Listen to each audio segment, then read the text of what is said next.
Welcome to On-Demand Instructions video on Literature Standard 1. We will discuss analyzing text and reading for inferences in this session. We will be covering the core standards in literature.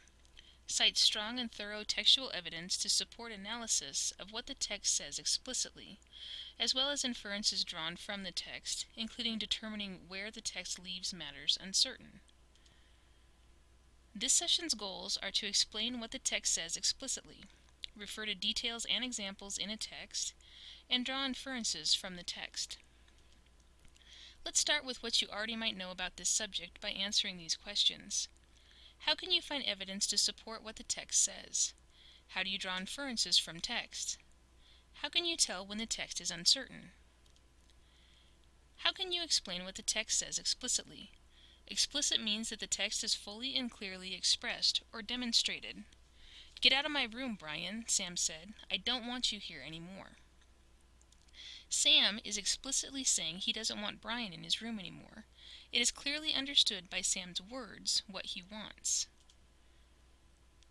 In this passage from Alice's Adventures in Wonderland by Lewis Carroll, we know that Alice was beginning to get very tired of her current activity of reading with her sister.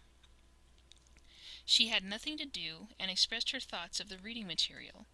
The book had no pictures or conversations. These are all stated explicitly in the text. Infer means to conclude by using logic. Inference can be obtained by reading a fictional text and being able to make an assumption or a guess based on the evidence or facts from the text combined with your own prior knowledge. An example of inference would be when you walk downstairs in the morning to get your breakfast and your mother asks you, "Are you going to wear that to school?" You can conclude, or infer, by the tone of her voice that she's displeased with your choice of clothes, even though she did not come right out and say it. In this passage from Little Women by Louisa May Alcott, we can infer that Laurie is unorganized. It took him some time to find a hat, though he had half a dozen, and also hunt for the key, which he found in his pocket. We can further infer that he's a bit inattentive, as he should have remembered where the key was. By the way he leaps the fence after the girls, we could also infer that he's young and limber. None of these things are stated outright or explicitly, but we know this about Laurie because of the way he acts. The purpose of being able to find explicit and implicit meanings in writing is to be able to present an idea or opinion about some problem or question.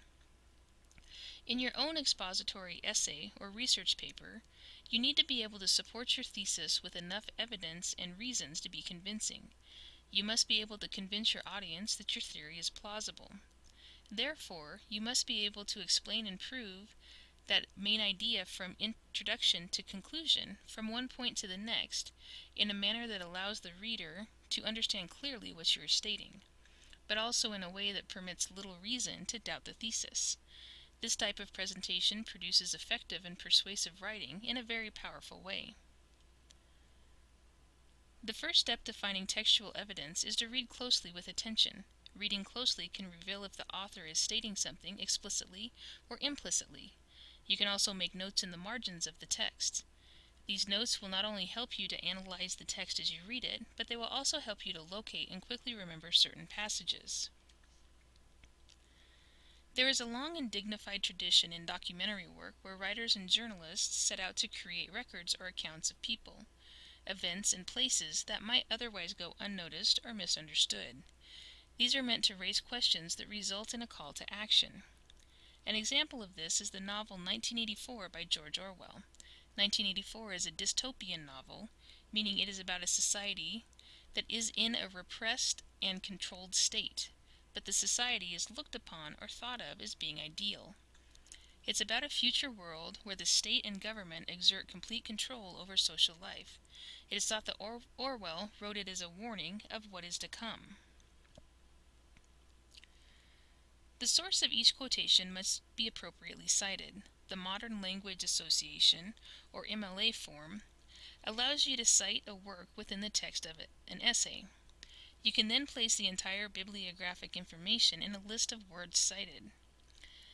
When using the MLA form, you will only need to list the page number if the sentence makes it clear from the text the quotation is being taken. For example, Fitzgerald said that many people came to Gatsby's parties without an invitation, bringing with them a simplicity of heart that was its own ticket of admission. 41. If the sentence does not clearly state where the text is from, include the author's name with the page number. His charisma was apparent in his smile, one of those rare smiles with the quality of eternal reassurance in it. Fitzgerald, 48. Quotations should be used as evidence, but not as a means to summarize the text. Don't allow yourself to fall into a sequential discussion, leading into retelling the plot or paraphrasing the text. Don't get stuck summarizing a plot or argument. Analyze and interpret the text in order to create your thesis, which will provide the reader with a new insight in what you are discussing. Each example and quotation should support and strengthen your argument. Every type of media contains implicit and explicit messages. A piece can have multiple messages. These messages can be intentional as well as unintentional.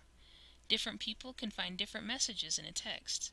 Someone that grew up in a different part of the world with a different culture may find very different messages. Someone that grew up on the same street as you in the same town may find similar messages. Explicit messages are clear and can be seen immediately. Implicit messages are less obvious and more hidden.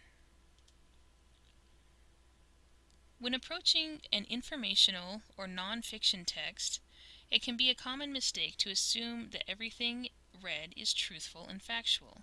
Since it is an informational text, the author is assumed to be more knowledgeable than the reader. But not everything that sounds logical and legitimate actually is. For example, articles on the internet should be taken into consideration. Anyone who has a computer can write an article that appears to be scholarly. It's very easy to post these articles on the internet and be called an expert. But reader beware. These articles can be full of fallacies, bias, and inaccuracies. You need to realize not only what the text tells you, but what is implied in them as well. It's important to know how to infer what the writer is saying in a text, especially if it's not stated directly, so you know what is being stated. Understanding what you are reading, explicit or inferred, will give you a fuller and further knowledge of the text and the message. This knowledge will help you to build mastery in identifying inferences in literature. Inferential thinking is a core reading comprehension skill. The more you can infer, the more you will understand about what you are reading, or if you are to believe it at all. Knowing how to find implicit messages and distinguish them from explicit messages will help you to think on your own while you read. The gains you get from literature are based on your own life experiences that you have had, and because of that, there is no right or wrong answer on what a piece of text or literature means to you. Find explicit and implicit meanings in the following passage from The Wonderful Wizard of Oz by L. Frank Baum. Pause the video if necessary.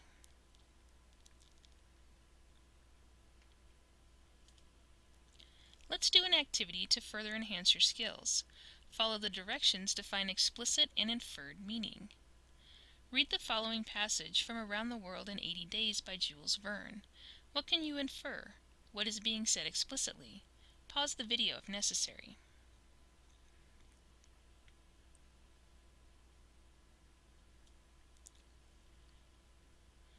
What is the difference between explicit and implicit meanings? An explicit meaning is something that is stated directly. I saw John eat a sandwich. An implicit meaning is something that is inferred.